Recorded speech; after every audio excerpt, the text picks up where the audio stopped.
Hello guys, my name is Russell King Iwiwu, and I will be taking you on a short video on the summary of global responsible business with a focus on corporate social responsibility as it affects businesses today. So let's get started. We will start with a quick of the content of the summary.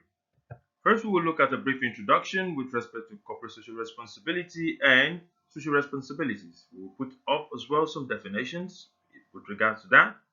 We will also talk about some fundamentals of corporate social responsibility and how CSR best practices, as well as some pillars that are needed for a good corporate social responsibility setup. We will then look at how businesses are conducted in line with corporate responsibility. Then we will talk about best practices in corporate social responsibility. Then we will look at corporate social responsibility advantages and some action plans on corporate social responsibility. We will then wrap up this lesson with a brief conclusion and give you opportunity to write some comments as well as some references for your own digestion. So, a quick introduction. What is corporate social responsibility? It is extremely a vital word that is needed for today's organizations who intend to achieve excellence.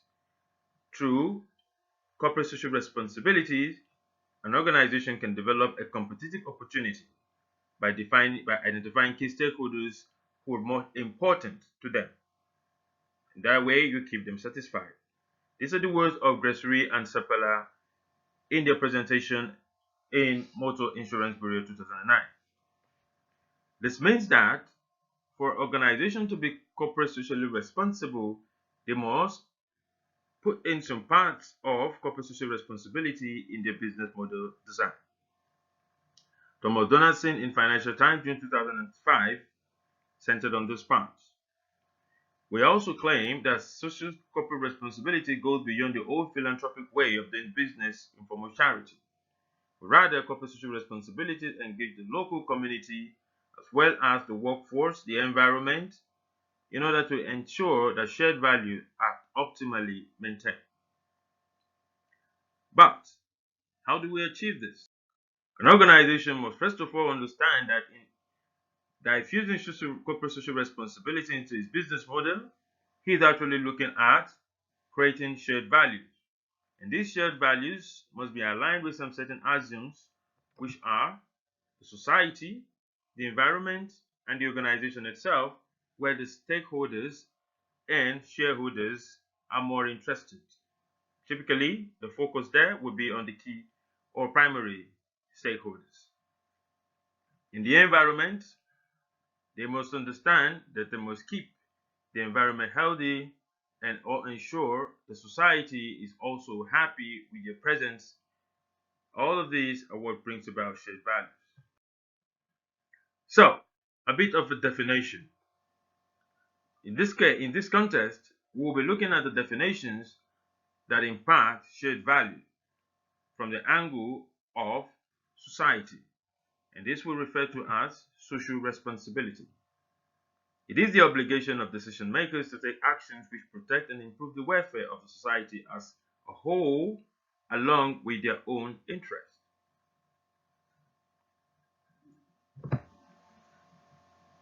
A new managerial model centered on the voluntary integration and economic, social, and environmental responsibility into an entire value chain and all over companies functions through our stakeholders network that aim to achieve sustainable objective.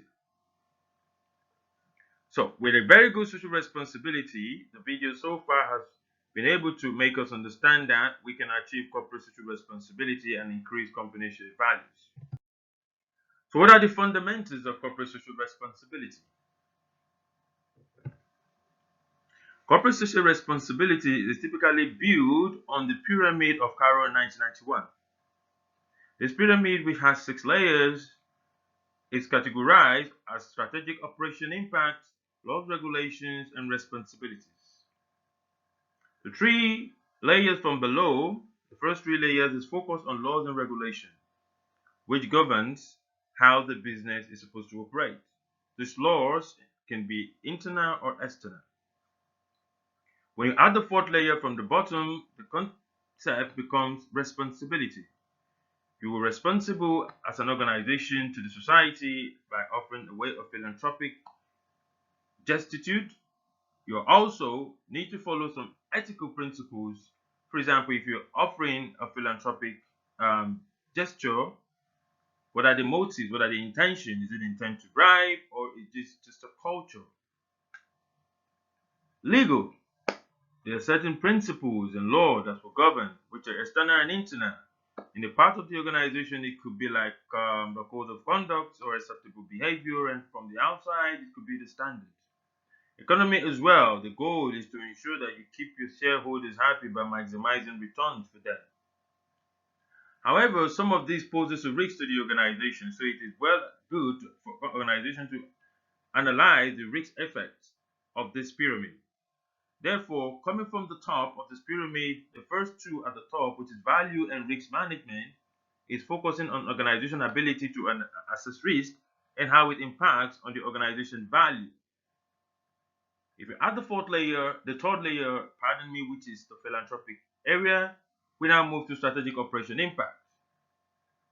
How much of charity should we give so that it will poses less risk to the organization value?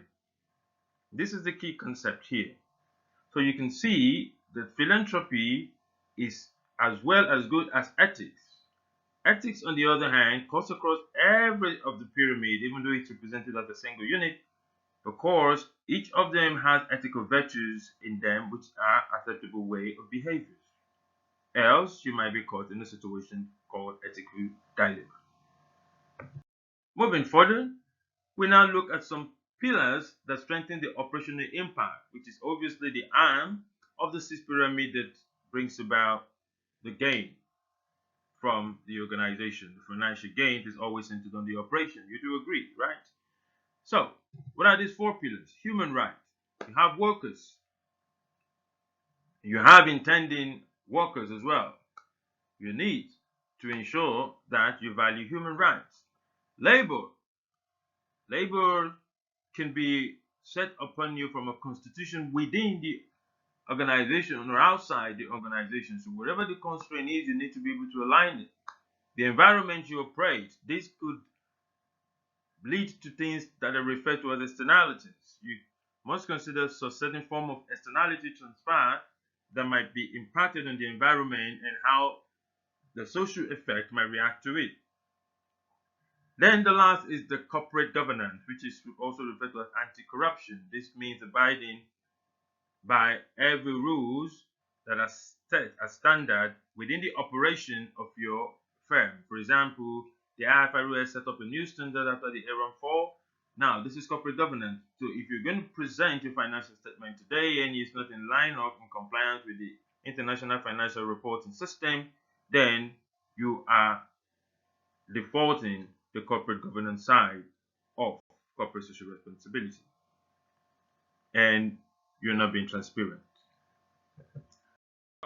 Moving forward, let's look at some CSRO best practices. ISO 2600 is the one we're just going to talk about a little bit, and its focus is on social responsibility, which is the main topic centered on the summary of this course. And it states that sustainable business organization means not only providing products and services to satisfy the customers and doing so without jeopardizing the environment, but also operating in a social responsible manner. So, this term, best practice, means a globally acceptable way of doing something. So, if you want to actually say you're globally practicing best practice, then you should comply with ISO 2600. We have other best practices such as the UK Mode 0042, which is focused on reliability and risk management. So, what are some of the advantages of adhering to CSRO? If you adhere to CSRO, to foster positive brand image and reputation, it will increase employees' attraction. Everybody wants to work with a company with good image. It will engage and retain more of your customers because customers will trust your product and hence it will attract them. No matter the amount of switching cost you put on your customers, if your product appears to be inferior or not good, they will always deviate to a better product. It will save you costs in the long run because even with CSRO, you can even become a cost leader because you have more customers, so you can sell at a lower price and thereby increasing your market share in the industry. So, some advice to take actions. What are your actions plans in CSR? Assess your entire value chain. Do you have a reasonable component of CSR? Establish a new vision if you don't. And if you do, try to foster it and make it better. And lastly, establish the viable business conduct in line with corporate social responsibility. In the conclusion, through strategic deployment of corporate social responsibility that put emphasis on engagement of global harmony among people, society, and environment, organization can satisfy shareholders and entire stakeholders toward creation of sustainability culture to achieve long-term objective and excellent organization. And also, enterprise of firms responsible and opportunities is to further than just making profit by involving all stakeholders. This includes thinking in long term, which is an added value for any strategy within a company. And in the long run, which is definitely the goal of corporate social responsibility, you can have a win-win strategy to produce value. Back to us, any of your comments, and we will be appreciative and we will respond to you as quickly as we can. Thank you for listening. You have a great day, friends. Bye. References and further studies, you can consult any of this material.